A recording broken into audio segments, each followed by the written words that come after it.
Ebony K. Williams, well-spoken sister. She made some great points, but dear Ebony, that's not what you was talking, sweetheart. That's not what you was talking. You was on some talented bullshit, and you tried to take it back to the community this morning, sister. I know that you've said that you cannot teach a man or tell a man how to be a man. So I will not ask you to indict men in this question. But I do want you to speak, Ayanna, to how women need to, position ourselves so that we can be in our divinity, so we can have our crowns right, how we can create and not build, when some of us, quite frankly, feel that the men that are available to us, and I'm talking about across the color spectrum, across the age spectrum, trust me, I've done them all, they are not positioned to protect nor provide because of some of the statistics we just talked about. They're not earning the incomes. They're not having the resources, and some of them are not even showing up in the leadership.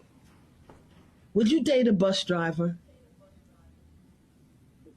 Would you date if he owns the bus? If he owns it. If he owns the bus. See, that's a problem. That's a problem.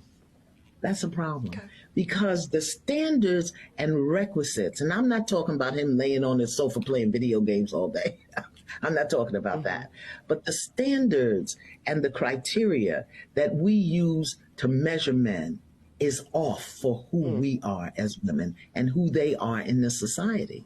I would date a bus driver if he loved driving the bus, if he was a man of integrity, if he was good to his mama, if he treated me well, I would date him. So out of the 50,000 plus comments posted on social, I only saw a handful that even considered the possibility of a bus owner being a more aspirational position and recognizing that I am actually speaking and pouring into the ascension of black men when I said what I said.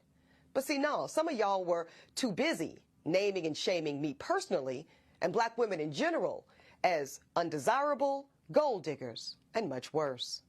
Now, I suspect that some of y'all are the same men that were bringing home C's and D's on your report cards, only to then be coddled by parents that said, well, that's okay, as long as you're doing your best. Well, listen, I love and believe in the excellence of black men. So no, my dear, C's and D's or any other form of mediocrity is not okay. No, I will not create a soft place for you or anybody that I love to fall comfortably into the bigotry of low expectations. So I'm going to say one more time, there's absolutely nothing wrong with driving a bus. My mother Gloria drove one for years. But could it be that black America has been sold a narrative of average, regular, and typical being good enough for us? Well, see, that's called white supremacy. And in this case, it takes the form of conditioning black Americans to happily accept being a permanent American underclass. But see, because I know the truth about black folk in America, no, average is not and will never be good enough for me. And the gag is, I don't think it's good enough for you either. Ebony K. Williams, well-spoken sister. She made some great points, but dear Ebony, that's not what you was talking, sweetheart. That's not what you was talking. You was on some talented bullshit, and you tried to take it back to the community this morning, sister. See, we can't talk out both sides of our mouth. We can't talk out both sides of our mouth, sister. We can't talk out both sides of our mouth. I didn't disagree with much of what you said today, but that's not what you said the other day, sister. You was talking down to working class blacks. You are a bourgeoisie.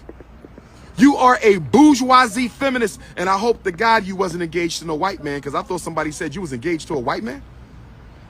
Ebony, I better not find out your ass was swimming in the milk. If I find out your ass was swimming in the milk, I'm going to lose a lot of respect for you, sister. Because what that tells me, if you were with a damn Neanderthal snow puppy, then you're telling me, at the end of the day, you are trying to condemn black men to justify dating white. If you are an interracial dater, if you are a bunny hopper, then what you are telling me is your whole diatribe, your whole rant against black men driving the bus was a justification so you can date a white man. I hope that ain't the case. So guys, you heard what the lady had to say, All right, I know some of you guys have watched this video. It's been going viral. Some of you guys have not, but I wanted you guys to watch the whole entirety of the video, and then I can give my reactions. I know some of you guys are gonna be pissed. Some of you guys, especially the ladies, you're gonna agree. You're gonna be like, you know what? She deserves to get what she wants and to not want an average bus driver. Because Ebony, for those of you who don't know, is apparently a successful, I think, lawyer and all other different accolades she has, right? But in this clip, she's being, in the first clip at least, she was being, criticized by Ayanna about why she doesn't even respect the bus driver or see him fit to date. All right. And this is the issue that's going on in the black community, right? In the black community right now. It's like a hardworking man, if he's not doing like a high-end job, like he's a doctor, he's a lawyer, or those high earning, high class jobs, he's not considered as a man who can provide, or he's not considered as a man who's good enough, right? And obviously everyone has their own preferences, but here's the issue, right? I don't mind the lady, wanting and desiring whatever kind of man she wants. She can desire a billionaire man all she wants, all right, for all I care. But here's the thing, if you guys watch the clip very well, she did admit that she has dated different kinds of men. So how have you dated different kinds of men, but somehow you didn't manage to keep one of those preferably high earning men that you probably desire? That's a question that needs answers.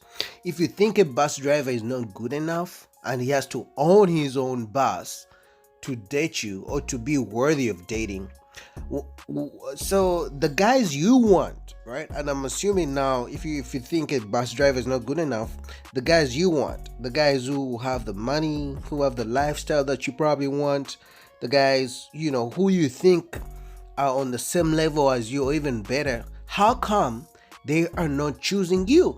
This is no different from a man. If me as a man, right, I can't get the women I want, and then someone is like, oh, how about this young lady, and maybe she's not the most beautiful, but she's good enough, and then I'm like, no, she doesn't do for me, I can't take her. Like, I already am struggling to find a woman. At some point, guys, we as human beings, in my opinions, I know some of you guys are not going to agree with me, but at some point we need to look back, to sit down and think, and realize the fact that not everything we want in life we will get, especially some things are just out of our league. All right, so it's not different from imagine the bus driver. All right, what if you ask the bus driver if he can date an average looking woman, and he says no, and he says he wants to date Beyonce or Rihanna? That's not your league.